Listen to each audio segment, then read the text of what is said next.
तो चलिए स्वागत है दोस्तों आप सभी लोगों का एक और नए वीडियो लेक्चर में। दोस्तों इस वीडियो में हम बात करेंगे अपने इंग्लिश के जो हमारा सबसे पहला टॉपिक है डायरेक्ट इनडायरेक्ट, उसके बारे में हम बात करेंगे। देखिए दोस्तों ये जो टॉपिक है या मैं पहले ही बता देता हूँ आपको, जो हमारी इंग्लिश ग्रामर है या कोई भी देखिए A to Z कोई भी सब्जेक्ट होता है, उसको आप जब तक पूरी लगन से नहीं पढ़ोगे तब तक कुछ नहीं हो सकता है भाई। मैं चाहे इसको आपको बिल्कुल घोर के पिला दूं तब भी आप कुछ नहीं करोगे, ये मुझे पता है। लेकिन करना क्या है, जब मैं इतना ज़्यादा अच्छे से आपको बताऊंगा तो आप अगर अपना 10% भी दिमाग इस्तेमाल करोगे तब भी आपको ये समझ में आ जाएगी बातें।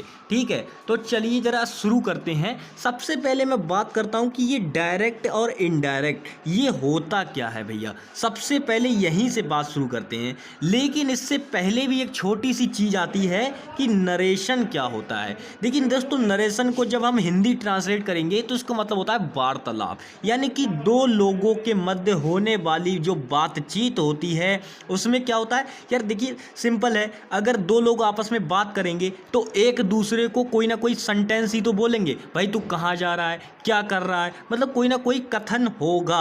यानी कि कथनात्मक जो बातें होती हैं वही क्या कहलाती हैं, आपकी नरेशन कहलाती हैं। तो आई होप अगर आपसे कोई पूछ ले कि नरेशन क्या होता है तो आपको बताने में कोई दिक्कत नहीं होगी। उसके बाद हम आगे बढ़ते हैं कि नरेशन कितने प्रकार की होती है। अब ये क्वेश्चन बनता है तो बिल्कुल भाई बहुत ही रटा हुआ चीज़ है कि डायरेक्ट नरेशन और इनडायरेक्ट नरेशन। अब बात करते हैं कि डायरेक्ट नरेशन क्या होता है।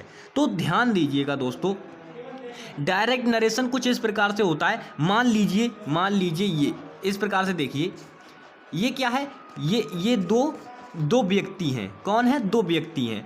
अब ये वाला इस वाले से कुछ भी कह दे, ये वाला इस वाले से बोल रहा है भाई तू कैसा है। तो ये क्या कर रहा है, ये जो भी इससे जो भी वाक्य कहा है अभी, यानी कि इसने कहा, इसको बोला, इस वाले ने इसको बोला क्या कि भाई तू कैसा है, ठीक है, या आप कैसे हो।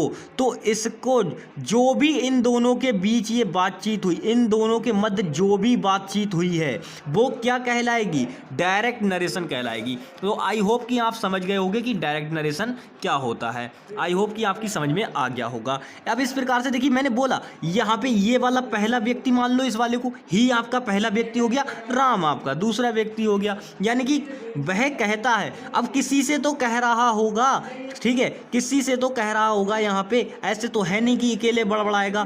तो he said Ram is a good boy, वह कहता है, उसने कहा, ठीक है, सैड है भाई, ये सेकंड फॉर्म है, यानी कि पास्ट में बात है। तो ये क्या कह रहा है कि उसने कहा कि राम एक अच्छा लड़का है, ठीक है, ऐसे करके बात हो जाएगी। तो ये क्या हो गई आपकी डायरेक्ट नरेशन, यानी कि दो लोगों के मध्य होने वाला वार्तालाप। अब इनडायरेक्ट नरेशन की बात करते हैं दोस्तों। तो ध्यान दीजिए, मैंने क्या बोला। अब इनडायरेक्ट नरेशन को आप इस प्रकार से समझ सकते हैं। ये नोट्स मैंने आपको पहले ही प्रोवाइड करा दिए थे, तो इतना ध्यान से वीडियो को पॉज मत करना, बिल्कुल बस समझ लो अच्छे से। तो ध्यान दीजिए, अब ये दोनों लोग थे, ठीक है, दोनों लोग थे, इन दोनों के मध्य बातें हुई, ठीक है। अब कोई तीसरा बिचौलिया यहाँ से सुन रहा है, ये तीसरा बिचौलिया है, ये सुन रहा है बातों को। अब इन दोनों के मध्य जो भी बातें हुई हैं, ठीक है, जो भी बातें हुई हैं, ये तीसरा और ये चौथा, ठीक है, ये तीसरा, ये वाला तीसरा है और ये चौथा है। अब ये तीसरा वाला क्या करेगा, चौथे वाले के पास में आएगा और ये बताएगा कि इन दोनों के मध्य क्या बातचीत हुई है। तो एक बात बताओ, क्या ये इन्हीं के शब्दों में कह पाएगा अपनी जो भी बात हुई होगी, क्या इन्हीं के शब्दों में बताएगा? नहीं बताएगा ना, अपने शब्दों में बताएगा। तो ये क्या करेगा, जो भी इन दोनों के मध्य बात हुई है वो ये तीसरा वाले ने सुन लिया। अब ये तीसरा वाले ने जब सुन लिया है तो ये इस चौथे वाले के पास में आके जब बताएगा तो अपने शब्दों में बताएगा, और यही क्या कहलाता है आपका इनडायरेक्ट नरेशन, जैसा कि यहाँ पे आपके लिए लिख रखा है। अब देखिए यहाँ पे इसको बना भी रखा है, जैसे he said that he was a good boy, ठीक है। इस प्रकार से अभी मैं इसको कुछ नहीं समझाने वाला। आप बोलोगे कि ये डायरेक्ट नरेशन था, ये इनडायरेक्ट बना दिया, इसका कैसे बनाया, क्या बनाया, कुछ नहीं बताऊंगा अभी बिल्कुल बेसिक चलेगा, बताऊंगा नेक्स्ट लेक्चर में, क्योंकि मुझे रटाना नहीं है। अभी मैं रटा दूं कि ये बाज ऐसे हो गया, रूल बता दूं अभी तो कंफ्यूज हो जाओगे, नहीं करना है कंफ्यूज, मुझे बहुत आराम से बताना है। अब हम बात करते हैं, देखिए मैंने आपको बहुत ही छोटी छोटी चीज़ें बताई। सबसे पहले मैंने आपको बताया नरेशन क्या होता है, उसके बाद मैंने आपको बताया कि नरेशन 2 प्रकार का होता है, उसके बाद मैंने आपको बताया कि नरेशन 2 प्रकार का कौन कौन सा होता है, कि भैया डायरेक्ट नरेशन होता है और इनडायरेक्ट नरेशन होता है। उसके बाद मैंने आपको एक छोटी सी चीज़ और बताई कि भैया डायरेक्ट नरेशन और इनडायरेक्ट नरेशन होता क्या है, ये भी मैंने आपको डीप में बताया। उसके बाद हम आगे बढ़ते हैं।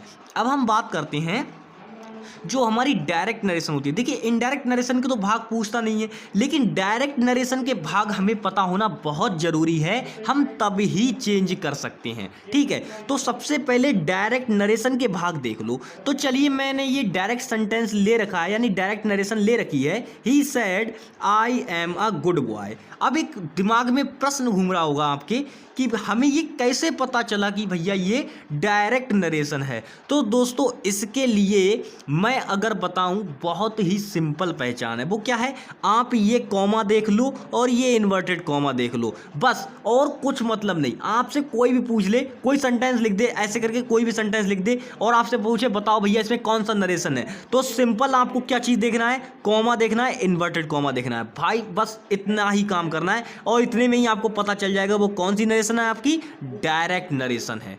समझ गए। अब चलिए, अब इसके बाद हम चलते हैं अपने कॉन्सेप्ट की तरफ कि डायरेक्ट नरेशन के भाग क्या क्या होते हैं।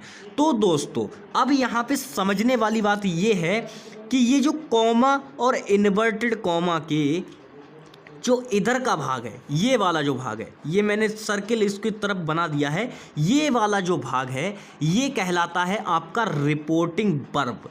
रिपोर्टिंग वर्ब कहलाता है, ठीक है। रिपोर्टिंग वर्ब यानी कि वक्ता जो भी बात यहाँ पे कहता है, ठीक है, वक्ता यानी कि वक्ता। रिपोर्टिंग वर्ब कौन होता है, वक्ता होता है आपका, ठीक है।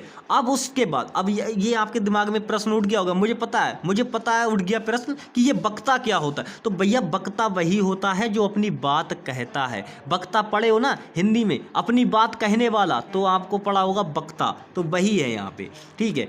अब देखिए उसके बाद ये तो मैंने इधर की बात बता दी, अब इधर ये क्या चीज़ है भाई, इसके बारे में भी बताओ। तो ये जरा इन्वर्टेड कॉमा के मध्य जो भी चीज़ लिखी होगी, ये इन्वर्टेड कॉमा लगा रखे हैं, इनके मध्य जो भी चीज़ ये लिख रखी है वो क्या कहलाती है, आपकी रिपोर्टेड स्पीच कहलाती है। रिपोर्टेड स्पीच का मतलब ये है कि ये जो वक्ता है यहाँ पे, इसने जो भी बात कही है वही आपकी रिपोर्टेड स्पीच कहलाती है। अब दोस्तों एक बात आपके दिमाग में आ रही होगी कि मैं आपको इतना डीप बता रहा हूं, क्या इतना डीप बताने का कोई फायदा है? बिल्कुल, हमें सीधा साधा चेंज करा दो, बस बात खत्म, हमें चेंज करने आने चाहिए। तो दोस्तों एक बात ध्यान रखना, ये कोई पेट से सीख के नहीं आता है, किसी को नहीं आते हैं शुरू में, और बहुत ऐसा नहीं है, अगर आप इसको समझ गए तो बहुत ही इजी चीज़ है, और नहीं समझे तो पूरी ज़िंदगी डायरेक्ट इनडायरेक्ट में निकल जाएगी और नहीं कर पाओगे। समझ गए, बिल्कुल बहुत छोटा सा, क्या करना क्या है, आपको सिर्फ कंसेप्ट समझना है जो मैं बता रहा हूँ,